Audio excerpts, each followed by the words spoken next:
Hello heathens of YouTube, mishkavalhalla here.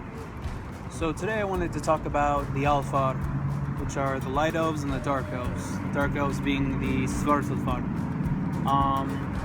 Both of them, there's a lot of confusion, especially for the Dark Elves, but the Light Elves seem to be very talked about. So I will get into them, but I also want to get into my own personal opinions and ideas on the Dark Elves or the Svartalfar. But then again, you can always leave in the comments what you think on what we're going to discuss in this video. Without further ado, let's begin. So first we'll start with the Alfar. Who are the Alfar? Light Elves. They're typically focused on, growing crops, fertility magic, and their lord is Freyr, god of fertility, the weather, and so on. Please excuse me if it starts raining and the traffic is very loud, or I'm right beside a bridge. But anyway, so the Light Elves, their leader, Lord Freyr, he's the brother of Freya, and he is a Vanir god. Vanaheim and Alfheim, in my opinion, are very close, since Lord Freyr serves as Lord of the Vanir. Lord of the Elves, Lord of the Alfar. And since those realms are so close to the earth, they represent fertility, healing, a lot of agricultural magic and such. I do believe that when we're talking about comparing the Dark Elves and the Light Elves, a lot of people tend to think that the Dark Elves are just dwarves. But I don't know. I think it's much more complicated than that personally. But perhaps the Dark Elves are like the Alfar, but more incorporated with underworld things such as, like emeralds or gems, forging, creative things, like, obviously many of the things that the dwarves do. That is something that, makes it almost obvious that they could be dwarves. But then again, maybe some of them are dwarves and some of them aren't. Maybe some of them are more like the Alfar, more like the Light Elves.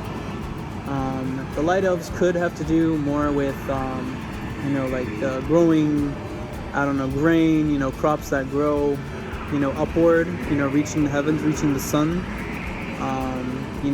Not so much like root vegetables, things that grow deep in the earth, like radishes, like carrots, like potatoes, and maybe those crops in particular have some sort of a connection to the Svartalfar, the Dark Elves.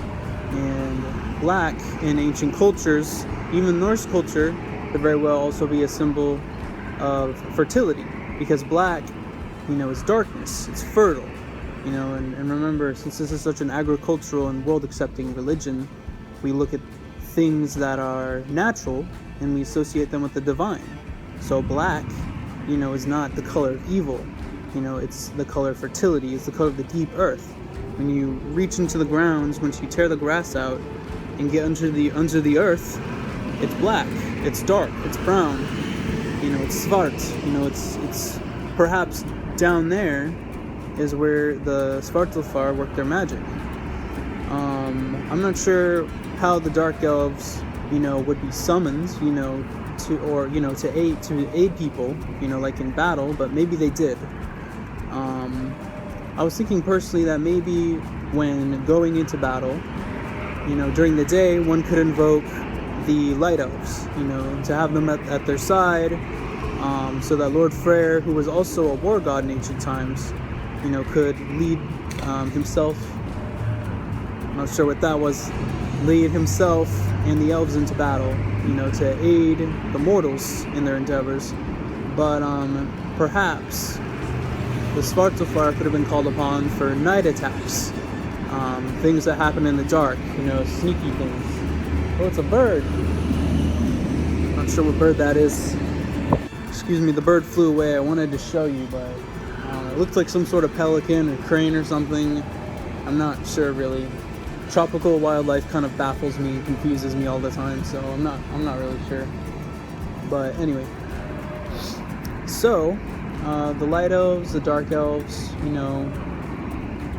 during battle, maybe the Dark Elves could have been summoned to fight, in darkness, and the Light Elves fight during the day.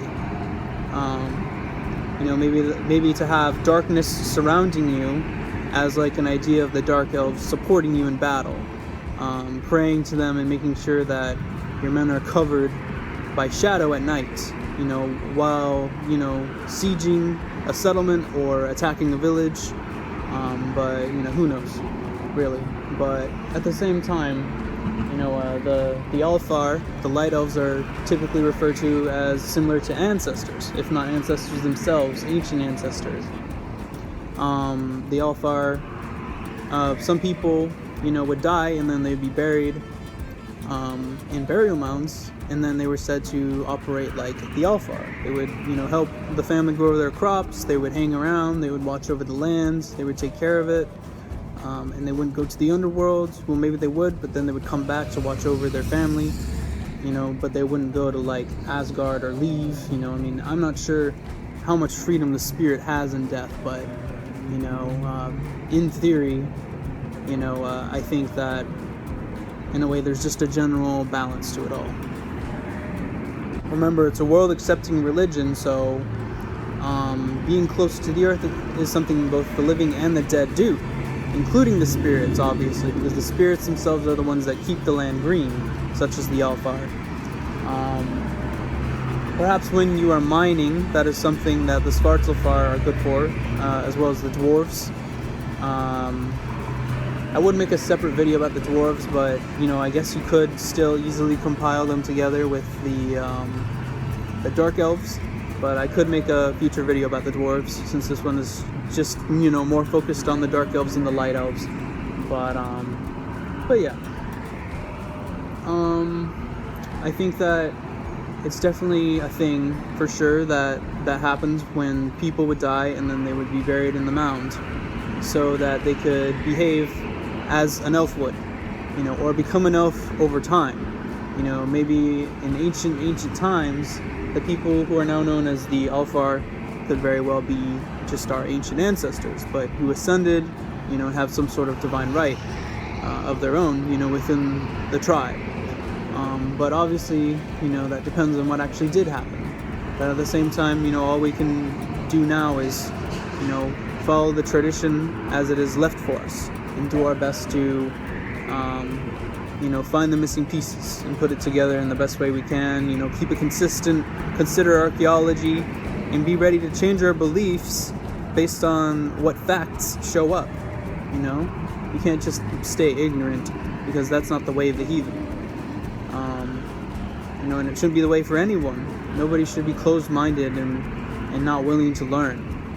So, that's my 2 cents on that. But yeah, I'd say it's definitely good to stay on the good side of the Alfar, especially if you're a farmer.